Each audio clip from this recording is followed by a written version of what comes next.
Hi loves, welcome to my channel. Thank you so much for being here. My name is Tara and today I'm going to be doing a review of the Jaclyn Hill X Morphe Vault collection. If you like this video, please be sure to give it a thumbs up. Think about subscribing if you are not subscribed already. So let's get started. Next up is the Ring the Alarm palette. This looks stunning. It looks beautiful. I'm excited to play with it. So yeah, lots of warm tones, a couple of berry tones. See, this has a transition shade here that could actually work sort of as you take it higher up to your brow bone. So I really appreciate that in this palette. So we're gonna see how that performs. I will say that these colors look similar, but we're gonna have to see how they look on the eyes, okay?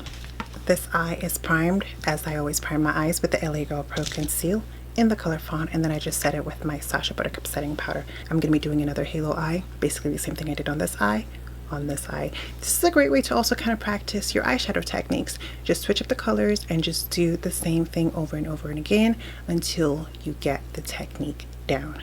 So I'm going to be starting with a fluffy brush, a little on the skinny side just because it's what I have. Normally I would go in with something like a Morphe E27 brush to kick things off. So I'm going to start with Alert right here on that brush. Not a lot of kickback, hardly any. So let's go in, push first and then blend. Again, we're going for a rounded shape since we are creating a halo eye look. So that looks really beautiful. Right off top, that looks really beautiful. And one thing I noticed with this eye is that as I blended it out, it got darker. I'm used to blending out shadows and they kind of fade and get lighter, so you get that gradient. So I hope I can get that effect with this shadow. I'm rounding this shadow out, so I'm bringing it into my inner eye corner as well. And now I'm just going to lightly blend the edges out. It is getting lighter as I blend it out. I like that.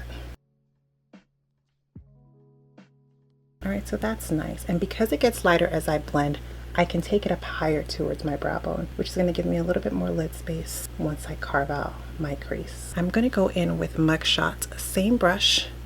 It seems kind of similar to this one, but let's see how it looks in the crease because it is a little bit darker. So I'd like to go Alert, Mugshot, and then Secret. All right, we're going in with Mugshot, and I am pushing this into the crease.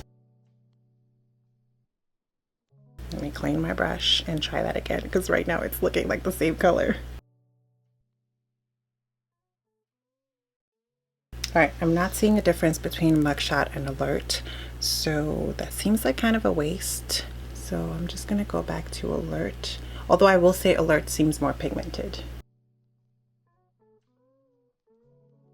All right, this seems to be performing better than the mattes in the previous shadow, which I like. All right, I'm gonna go in with another fluffy brush. It's stained, but it is clean.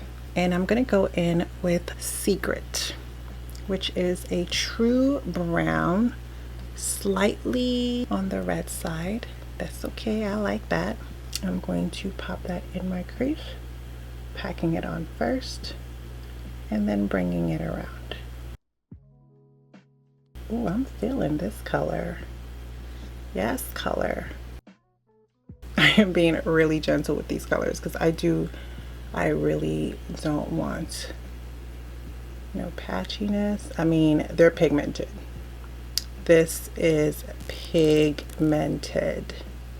And again, no fallout. I'm not even sure if I've been tapping my brush off. Sometimes I forget to do that. All right, so far we're looking pretty good. I'm gonna go in with that other fluffy brush and pick up some of Mugshot to blend the brown color into the orange. Very lightly. I just really want this to go well. I'm gonna take that brown color a little bit higher into the crease since I have a little bit more space to work with, and I'm just tapping it in. I find that this is a technique that works really well with most eyeshadow palettes, and it gives you maximum color payoff. I'm using the most gentle strokes, and I'm confused because this is supposed to be brown, but instead what I'm getting is brown here, sort of an patchy, ashy patch right here. I'm gonna zoom in. So here's where we are with this. We've got dark brown at the top, sort of patchy situation in my crease to transition area. It's working really well on the outer thirds and the inner thirds, probably because I didn't blend it. I just kind of set it there. So looks like we're running into some of the same issues with this palette. I'm gonna go back in with the fluffy brush and pick up Alert and try to blend out the edges. First by packing it on and then by blending it out. Since I'm not doing anything different than I normally do, I'm a little confused. I'm a little confused, or a lot actually, but hey. All right, so the issues that I'm having is right here where I went in with Secret. It doesn't seem to be layering really well with the other shades. I don't really know what that's about. I really want to like this palette, and I know some people have had amazing success with theirs and the looks are bomb. I feel like I could create some really nice looks with these palettes, but I guess this sort of patchiness is not as bad as this one. This one really stands out to me for whatever reason. This one is a little bit more manageable. So all right, I'm gonna go in with Framed. Not a lot of kickback. I'm still not experiencing any fallout. This is probably my favorite thing about this palette. And I'm gonna pop that in the crease. I'm gonna try to cover that patchiness up. It doesn't look the same in the pan, but it is performing very similar to some of the deeper shades that I used in the Bling Boss palette. I am just tapping this in because I do not like, as soon as I start trying to blend this stuff out, it starts doing its own thing. So maybe just tapping is the best way to go with this, but a girl likes to blend out her edges. I like to blend out my edges. You know, I'm here for a seamless transition, and while I do enjoy makeup, I don't like having to work super hard for it. Okay, we just gonna tap this one in. Okay, I'm gonna leave it at that. I'm just gonna leave it at that. And now we're gonna go into our shimmers. I'm just gonna carve my lid out using my LA Girl Pro Conceal. Be right back. All right, so the eyes are carved. I'm gonna go in with Bomb Ass, which is this pink kind of shimmer. I'm going to place that on the lid, sort of on the outside, if that makes sense. And also blending it into the outer and inner third ever so slightly.